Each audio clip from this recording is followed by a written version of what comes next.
Ya, kita berjumpa lagi dalam pelajaran metafisika. Ya, pertama saya ucapkan Assalamualaikum warahmatullahi wabarakatuh. Om Swastiastu, salam sejahtera, Namo Buddhayo, salam Pancasila. Dalam dunia spiritual, kita mempunyai pola berpikir dari awal terjadinya manusia. Maka konten kali ini saya buat judul ya tadi, tapa roh sebelum menjadi embrio. Jadi antara roh dengan ruh tidak sama. Jadi ruh itu dari Tuhan. Kutipkan sebagian ruhku pada zigot, pertemuan sperma dan ovum 1,5 bulan dalam kandungan seorang ibu, baru kutipkan sebagian ruhku, ruh ya. Kemudian gumpalan itu menjadi zigot, zigot berkembang biak, blastula, gastrula, morula, neurula, baru terbentuklah organ-organ. Ada dermis, ada tulang, ada organ pencernaan dan sebagainya. Nah, masing-masing organ anatomi itu mengandung roh. Bukan roh lagi, tapi roh. Jadi roh jantung tidak sama dengan roh ginjal. Roh ginjal tidak sama dengan roh otak. Roh otak tidak sama dengan roh liver dan sebagainya.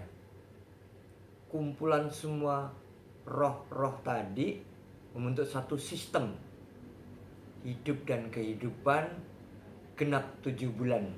Kandungan seorang ibu mengandung bayinya 7 bulan itu penyempurnaan. 2 bulan kemudian ini SSP, susunan saraf pusat, mulai disempurnakan. Sehingga begitu 9 bulan lahir, bayi itu sudah sempurna. 9 bulan 1 minggu, ada 9 bulan 3 minggu itu maksimal. Tidak ada bayi 10 bulan, tidak ada. Kalau ada berarti salah hitung itu. Itu sudah menjadi formulanya Tuhan. Apapun di dalam kehidupan tadi itu semua dibentuk oleh sel-sel, dari sel sperma bapak dan sel ovum ibu berkembang, sehingga semua menjadi sistem. Genaplah 9 bulan 10 hari, 9 bulan 20 hari, maka bayi itu lahir. Nah, dalam kelahiran semua kita ketahui, seperti jari ini ada 3 ruas, kali 5 jari berarti 15. Kemudian semua saraf yang berhubungan dengan otak yang disadari ke mata itu kalau diulur panjangnya 15 cm. Pendengaran diulur lagi sarafnya ke otak itu panjangnya 15 cm. Ke hidung, ke kecap, ke tenggorokan semua 15 cm. Berarti di sana sudah termaktub rahasia Allah, rahasia Tuhan. Angka 15 itu angka sakral.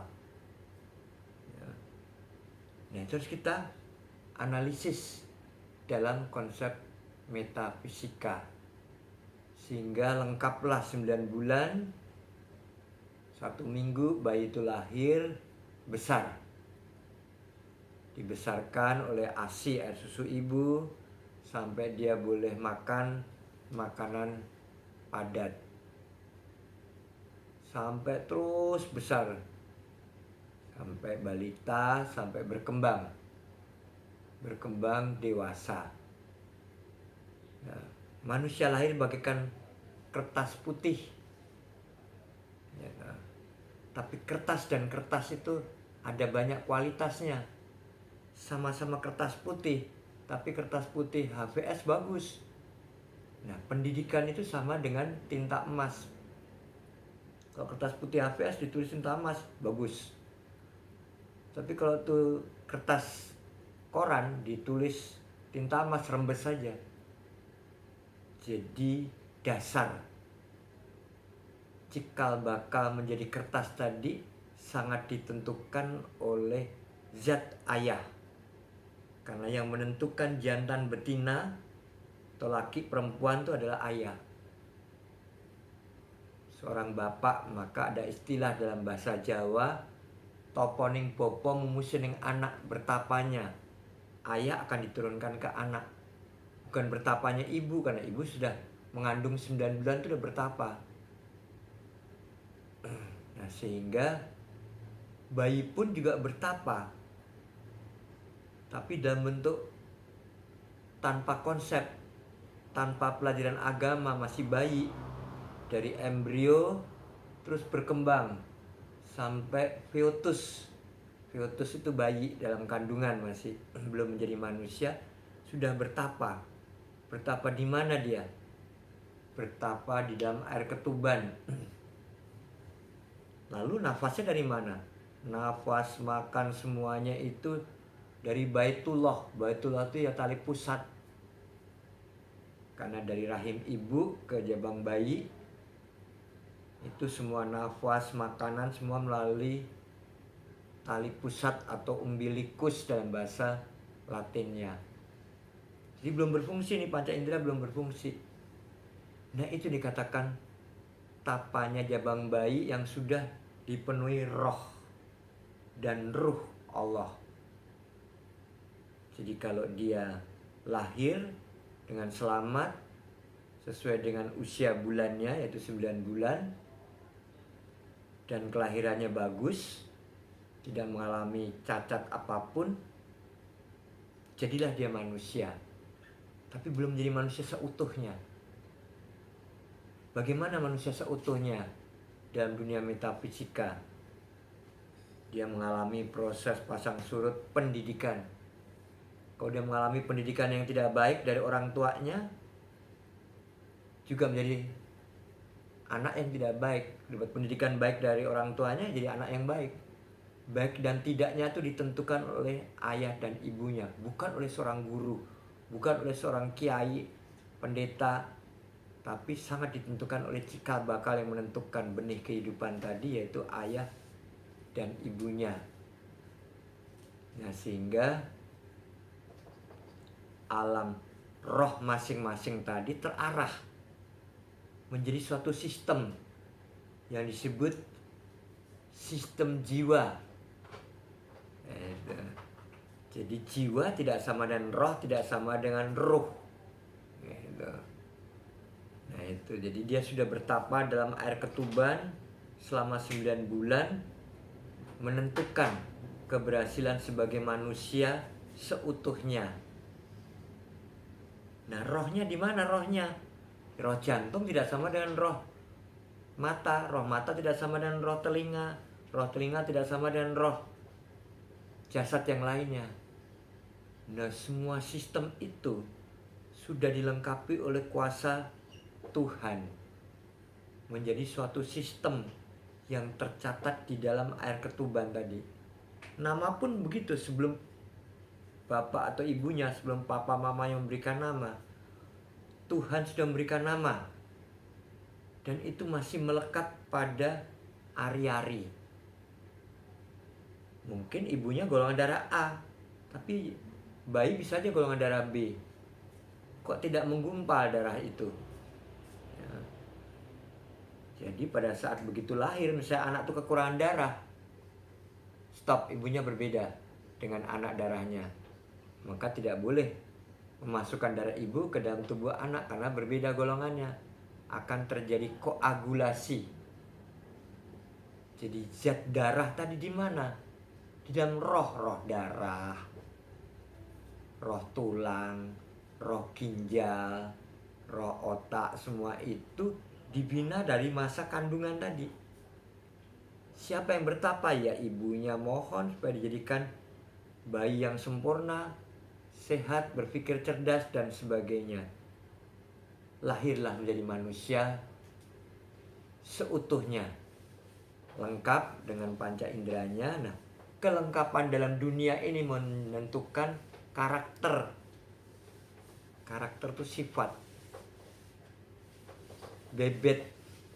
Bibitnya tadi ayah dan ibu, tapi bebet tidak akan sama. Punya anak 5 katakan, laki semua atau perempuan semua dari satu ayah satu ibu, itu bebetnya sudah berbeda. Begitu pula kodrat dan irodatnya. Nah, di dalam ari-ari tadi terdapat pergantian darah ibu ke anak-anak ke ibu karena dihasilkan IMG, imunoglobulin. Disitulah 15 cm. 15 juga angka kesakralannya. Nah, sehingga pada saat kita merenungi perenungan ke dalam zat pribadinya, jangan merenungi pendidikan agama yang luas-luas ke dalam diri sendiri. Ini nafas bukan nafasku, tapi nafasnya Tuhan. Ini bukan paru-paruku, ini paru-parunya Tuhan. Ini bukan otakku, tapi otak Tuhan. Nah, semuanya sampai setiap sel itu mempunyai roh. Nah, sistem itulah nanti akan menentukan karakter. Karakter akan menentukan perjalanan kodrat irodatnya dia menuju ke takdir. Karena takdir tidak dapat diubah. Yang mengubah hanya Tuhan. Tapi bisa dirunut dari kodrat irodat. Nah, makanya zat itu di telinga kanan, sifat di telinga kiri, afal itu di mata kanan, asma mata kiri, kodrat hidung kanan, irodat hidung kiri, takdir itu di tekak. Dan baitullah berapa nih? 7 lubang plus 1, 8. Angka sakral 8. Kalau anus dan kelamin adalah pengeluaran. Nah, ini yang menentukan tuh, jiwa itu menentukan ada 7 lubang dengan otak ini tadi. Sehingga pusat refleks dewasa tidaknya manusia kepada berpikir kepada Tuhan itu bukan pendidikan agama, tapi bagaimana orang tua ini mengarahkan secara metafisika, secara spiritual di masa dalam kandungan sampai anak itu balita. Itu kata kuncinya. Bukan guru, bukan ustadz, bukan pendeta, tetapi orang tuanya. Nah, pergerakan ini kita mohonkan atas kuasa-Mu ya Tuhan, jadikan otak anak hamba adalah otak Tuhan. Jadikan jantung anak hamba jantung Tuhan. Semua ini milik Tuhan. Karakternya pun akan dibentuk masa pendidikan tadi sampai dia dewasa. Begitu dewasa dia akan menghasilkan anak lagi nanti, menikah. Juga akan estafeta begitu. Di zaman ilmu para raja-raja dulu. Makanya ari-ari gak sembarangan. Ada kearifan lokal. Jangan bayinya diambil, ari-arinya dibuang. Justru harus dimakamkan secara tertib di rumah orang tuanya. Jangan ditinggal di rumah sakit. Itu namanya lupa kacang akan kulitnya. Ya. Nah, justru kita pelihara, artinya kita beri syarat-syarat, nanti akan kami lanjutkan dalam kearifan lokal tentang penanaman ari-ari, bagaimana dampaknya bila dihubungkan kepada konsep metafisika. Itu dalam agama kuno dulu, kearifan lokal. Para raja-raja sudah ada jauh sebelum Islam datang di muka bumi. Jauh sebelum Kristen ada di muka bumi. Hindu, Buddha belum ada. Manusia Jawa sudah tertib menyiapkan pemakaman ari-ari, mendoakan ari-ari supaya bersih sampai anak ini lahir, sampai anak ini dewasa. Kembali pusatnya baitullah di mana? Yaitu di tali pusat. Nah, itulah kira-kira gambaran tentang hidup dan kehidupan manusia yang kelak akan kita sambung dalam tatanan mindset atau pola pikir. Makanya konsep agama itu bagaimana pola pikirnya, bukan firman-firman yang ditulis berdasarkan hadis-hadis, itu tidak.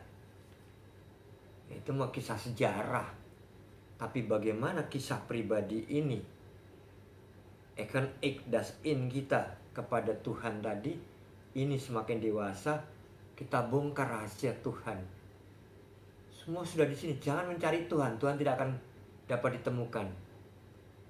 Tapi bongkarlah rahasia Allah, bongkarlah rahasia Tuhan yang ada dalam diri ini, penuh rahasia. Tidak jauh-jauh, hanya makom hidup. Bukan kuburan makom batu. Nah itu salah lah. Islam tidak mengajarkan, agama apapun tidak mengajarkan ke makom batu.